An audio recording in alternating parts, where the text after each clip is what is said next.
Folks, good morning, welcome back.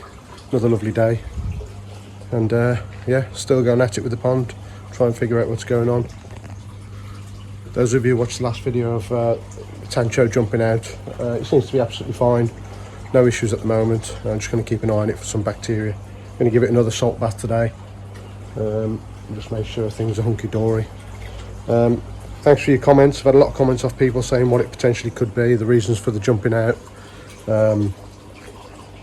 Saying potentially Costia. Well, I treated the pond about a month ago for Costia and Trick, if you'd watched on one of the other videos, and I couldn't find any trace of them after the treatment. And then I went on to treat the flukes. What I didn't mention in the last video was the day before that Tancho jumped out, I treated for flukes, and I used a different product to what I normally use. Normally use the Fluke M. This time, that's the one I've used, just to try something different. No, not that. Sorry, that's the potassium permanganate. No, that one. That one. So I've used that, and I've slightly overdosed the pond, and I've done it. I think the manufacturers say after 7 days do a second treatment, but what I've done is done one treatment one day, and then the second day I did half a treatment, and that was the day before the Tancho jumped. So it could have been the parasites biting down, could have been the different temperatures, not really sure. The fish I've always struggled with, Rosie, a lot of the mucus has come off her now, a lot of that white fluffy stuff has come away, and I've given her a scrape today, and I've just put it on the microscope and I can't find a thing, which is great news. That is the one that I struggle with the flukes all the time. She's normally covered in them, but I can't find a fluke at all. The slide's completely clear. There looks like, again, dead carcass fluke on there, but there's nothing moving on the slide whatsoever. So that is great news. I'm going to get another couple of fish out and scrape them just to be sure that we've got nothing else in the pond. They're still not eating. You can see they're active, but they're not eating. Put some food in this morning, just a small bit. They're not touching it, and this coincides with when I put in the treatment. The day after I put the treatment in, they'd stopped eating. So I'm going to put it down to that. If I've got no trace of any parasites, then I'm going to do a couple of small water changes, see if we can get the water back to where it was without the treatment in there, and hopefully the fish's appetite will come back. So yeah, I'll get another couple of fish out, give them a scrape, and see if we can find anything. But good news about Rosie, and she looks like she's, I say, getting better. The mucus is coming off her as the temperature warms up. She's never going to be a great looking fish with the shimmies all over her, but if I can get rid of this white fluffy stuff on her body, then I'll be fairly happy with that. So yeah, I'll have a look on the windows. You can see the water's still murky from the treatment, and I've had the UV off now for, it must be a month or something, but I'm fairly active. But again, see Rosie sat down there in the corner. She's not got fins clamped, she's just sat there, and there's nothing on the scraper whatsoever. So I guess she's sulking because of the temperature change or because of the treatment that's in the water. I'm not sure which it is yet. Hopefully we'll find out in the next few days when the treatment comes out of the pond and we're back to normal. But we'll see. Get another scrape done and we'll see where we are then. There's 2 fish done. 2 problem fish. Fizz with the lumps and Rosie, and the slides are completely clear. No fluke, not even one. No trick, no costume, no nothing. The slides completely clear. No movement on there whatsoever, which is absolutely great news. So I'm going to get one more out just to be sure. To be sure. Get a check. If I'm happy with that, then it's going to be a case, I think, of start diluting the water and getting the treatment out of the pond, because I think that's going to be the reason they're not eating. You know, it's the first time Rosie since I've been testing with the microscope. First time Rosie's ever not had flukes. So there's no reason really that she should be sat on the bottom sulking. The difference is she's not clamped up like she normally is. She's normally sat on the bottom, fins clamped because of the parasites, but no, she's just sat there, fins are out, and she's just sat there. So my guess it's going to be temperature based issue, or the fact that this new treatment is still in the pond and they're not happy with it. So a couple of water changes. Like I said, I'm going to check this last fish, make sure I'm 100% happy there's nothing, and then a few water changes and make sure they've got no chlorine going back in the pond, and hopefully the appetite should come back, and we should see a rise in temperature again next couple of days in the pond. So hopefully 11.5, something like that. So I'll get last fish out now and I'll let you know how we go. That is great news. 3 fish scraped and not a single parasite. No fluke, no nothing. And that's the first time I've ever managed to get rid of the flukes completely from my pond. Even from the last pond that I had, just couldn't get rid of them. So yeah, what have I done different this time? The only thing I've done differently is I PP'd the pond at first, because obviously I found the trick and potentially cost you in there. PP'd the pond, didn't find any parasites after that, only fluke. And I think, if I remember right, I think it was only on Rosie that I found the fluke, and lots of them. So then I put in the Fluke M treatment. 7 days later, put in the Fluke M treatment again, and scraped, and I was still finding fluke. So I decided to change the treatment and put in the Cloverleaf Absolute Parasite Plus, I think it is, something like that. But what I did was put in a full dose the one day and then half dose the second day, which goes against what it says on the packet. And thank God I've not found any parasites. So again, as I said, why they're not eating, I think that's going to be down to either the temperature change or the fact that they don't like that treatment that's in the pond. Either way, I'm going to start diluting the water now, little water changes here and there, just to get rid of this treatment.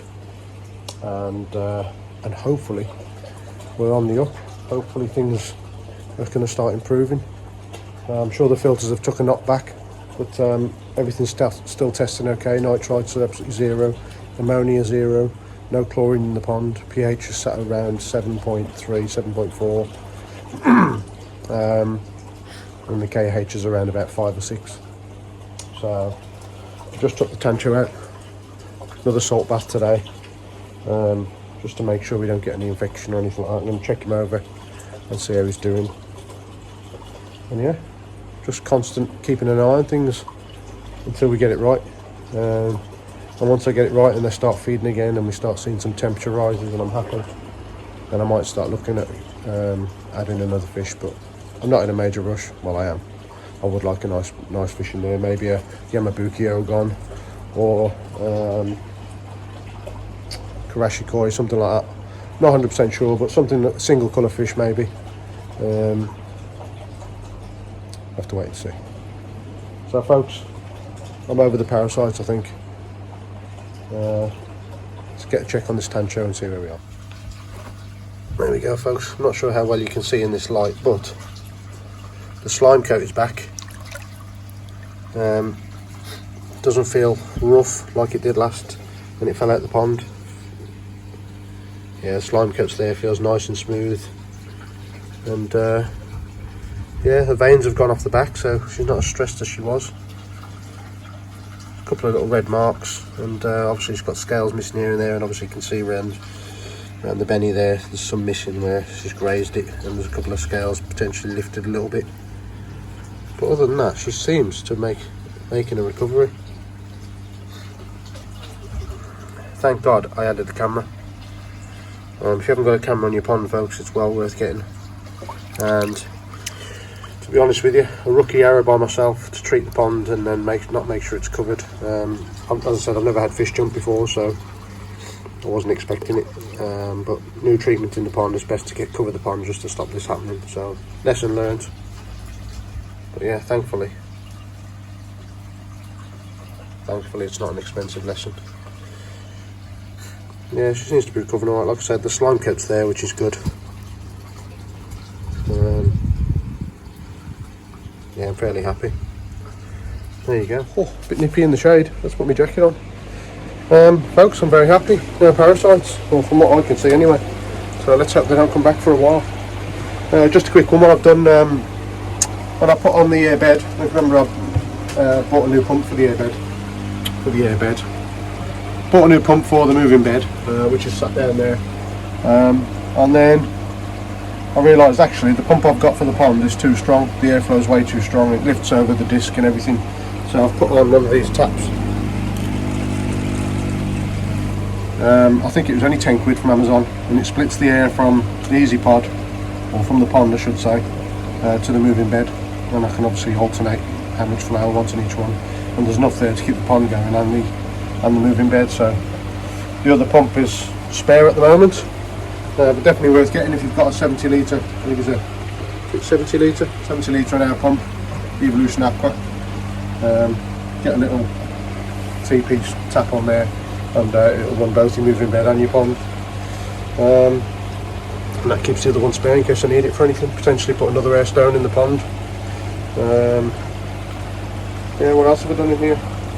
Put some pond liner on this because the sun is coming through the polycarb sheets, and that is actually really warm against the sun, so hopefully it's helping keep the pond warm. I've also bubble wrapped all of the pipe work and the vortex just to try and keep the temperatures as stable as I possibly can. I don't want any massive drops overnight, and we're looking at a cold spell in a few days time, so I'm potentially going to put the covers on the pond and just try and keep it at 11 or whatever it is now. Was it? Yeah, just under 11. So yeah, fairly happy folks that I've beat the parasites for now. I'm sure they'll be back at some point, but at least have a better idea and a better knowledge of how to deal with them. So what I'm going to do now is, obviously Dot is just having a salt bath, make sure she's alright. I'm going to get all the glass guards cleaned, and we're going to do a filter change. So filter change, just a filter clean. Did do one yesterday. I'm trying to keep on top of it as best I can. Although they're not feeding, there's still plenty of waste going into the easy pod, so give it a little clean now. Let's see where we are. So there it is. All the media is very brown, so it's oh, I also bought one of these 300 micron beer things. It's in there. I'll get it out in a minute and just see what fines it's collected. But yeah, we'll do a little filter clean now, and that'll help out with keeping them up away. So that's it. A few people on YouTube have got them, and they said they collect a few of the fines. I've had a look in there. I'm not sure it's collected any. It's been in there about a day. Collected a little bit, but not a lot. But every little helps. We can stop any crap getting into the moving bed back into the pond. I'll stick it in. I'm going to put some kind of little bracket on the top of it just to stop it dropping into the bottom of the pipe, but basically that just fits down in the middle of there. And I have just been dropping it in, to be honest with you, so it sinks down there, collects any extra debris. So what I'm going to do a quick filter clean, stick the pipe in there,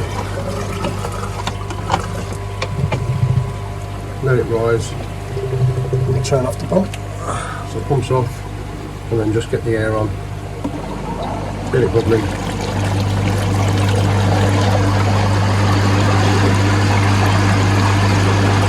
Get that bubbling away, and leave that for just a few minutes. Like I said, I did one yesterday, so just a few minutes. We're going to do a little bit of a water change. We're going to empty this twice, I think, and then we'll just empty the drain briefly on the vortex there, just to get rid of any sludge at the bottom of the pipework. Just keep it as clean as possible. I don't know if I mentioned the other day, I took out the matting on the top of this shower, and it collected a lot of dirt.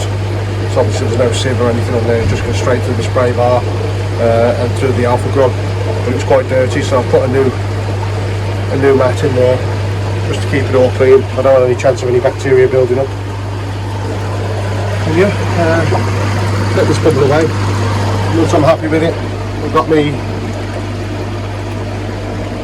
gate valve here to waste, and that waste goes all the way down the side of the house into the waste drain. Saves any messing about.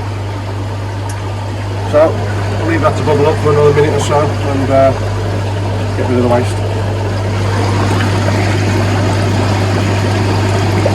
See how dirty it is even after a day. All the waste, which is pretty brown. But need to get the filters back up to get the good bacteria working again. It's probably had a massive knockback with the amount of treatment that's gone in the pond. So hopefully if we stop the treatment now and start concentrating on getting these filters matured, getting some feed in the pond, I'll come back in. Okay, it's been a good few minutes now. Open the gate valve. I'm sure you've all seen this before, but for anybody who hasn't, open the gate valve, and then all the waste will start disappearing down. As I said, I'm going to give it a good clean out, clean the bottom of it, get rid of any bacteria or any chance of any bacteria building up, and give it a good clean out this time. There we go folks, looking a little bit cleaner down there. Got a stick down there, got rid of all the muck that's on the bottom. Very good. And yeah, I'll top it back up, take out the pipe.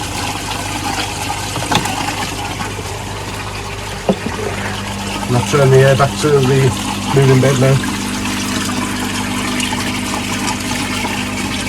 Yeah, it's a bit cleaner.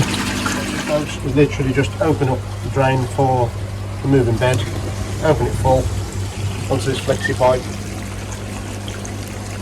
just to clear out any sludge in the bottom. Just give it a bit of a clean, just like that, and then we turn it back off again. So folks, that's how I do my filter clean. As I said, a couple of water changes today. Well, so a bit of a water change today, and then maybe another one in a couple of days. But hopefully things are on the up now. The parasites are gone. There we have it, folks. Still having a salt bath. Filters are cleaned. I'm going to top up the pond now. Make sure we've got no chlorine coming out the 3 stages of chlorinator. And if you've got any suggestions about why the fish are not eating, is that what I've said? Is it temperature? Is it to do with the treatment? Have you had this before? If you had any experience, then put them in the comment section. I'd be interested to hear. But the main thing is I got rid of the parasites. I'm well happy with that. I think I have, as I say, I've escaped 3 fish and nothing at all, not one thing on the side. So I think we're on the up. Get the filters matured now, and hopefully it'll be a nice start to the spring and we can get them feeding. And yeah, there we go. Cats come to have a look. Fell in the pond the other day. They used to jump up onto the covers and up onto the top of there. But because I took the covers off, jumped straight over the top. Now he's after the fish. What are you doing, Ted? Hey, what are you doing, boy? Yeah, he won't get near the pond now. Swam all the way across to clamber out. Yeah, folks, only a short video just to give you an update on the flukes. Thankfully, James the Koi Whisperer, his fish is looking better. I'm not sure what's going on there, whether it's got internal problem, whether it was just a one-off fit or something like that. Not sure, but fish is looking on the mend. So yeah, pleased about that. It's a nice big fish. It'd be a shame to lose it. So it'd be interesting to find out if there's a problem, if there's a way of finding out. But glad it's okay, mate. And yes, looking forward to a fishing trip in the summer. So sort something out in the future, folks. If you haven't already, click on subscribe. And we'll keep an eye on the pond, let you know what we're doing. As I say, in the future, retrofit bottom drain that's coming. In fact, while we're on that, I rang Eco Filtration, I think it is, or something like that, about the retro bottom drain. They're telling me I can't have the drain in the pond and then have the pipe running up and over through the outlet with the pump outside of the pond. But the plan is to have the pump inside the filter house, either on the deck or up near to the easy pod where it's going to run into. But his battery died, so let's quickly put it on charge. Where was I? Talking about the retrofit bottom drain. I'd like to have it dry fit inside the filter house and then running into the outlet of the pond there, which is at the top level, and down in a pipe along the ground. Apparently they're saying that you can't run it like that. You should run straight through the wall of the pond with a tank connector at the bottom of the pond. I don't really want to mess about now. I'm certainly not putting holes in the liner just to add a tank connector for that. So if you've got any experience, I know Lo from French Koi Connection, she's done it the same way that I want to, and she said she's had no issues with it. And her pond's a little bit taller than mine as well, so, but I think she's running a 20,000 litre an hour pump. Whether that makes a difference, I don't know. But yeah, what are your thoughts? Have you fitted one before in that way? Has it worked? Bearing in mind it's only a 10,000 litre an hour pump, and I'm only running it at sort of 45%, something like that. I don't want to turn the water over any quicker than that. So I've got a pump that's running the shower, which is turning the water over probably about once an hour, and then obviously the main pump in the pond. So I think it's probably turning the pond over a little bit too much, but if I turn it right down with the retrofit bottom drain, will it do the job? I don't know. What are your thoughts if you've used them before? If you've got any comments, any suggestions, then please put them in the comment section so I can have a think. I'm definitely going to buy one anyway and try it out and see how it works in my pond, but be nice to have some ideas of people that have done them before. So yeah, just going to go and walk the dog. Where is he? Bud? Oh, there he is.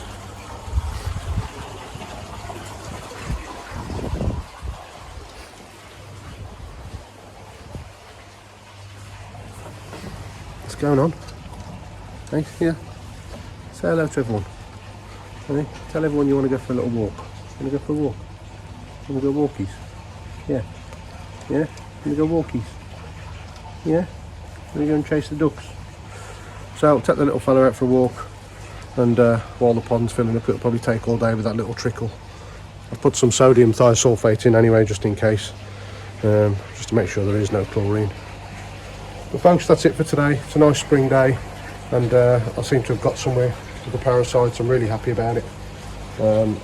Whether that was the right way to do it or not, I don't know, but it's worked for me, and fingers crossed they want me back. I'm sure they will at some point, but at least have a little bit more knowledge now and what to do and how to deal with it.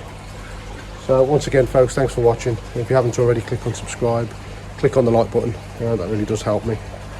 And yeah, folks, keep you updated as we go forward. Again, I did mention the air source heat pump. I think I am going to get one, but I'm just going to get through this summer first, and maybe come towards sort of October, November, put one on, and it's just so I can keep the pond at a stable temperature around about 10-11 degrees throughout the winter, just in case we do have a really cold snap. And then in the summer next year we can push it up and start putting the feed in and adding a few decent fish.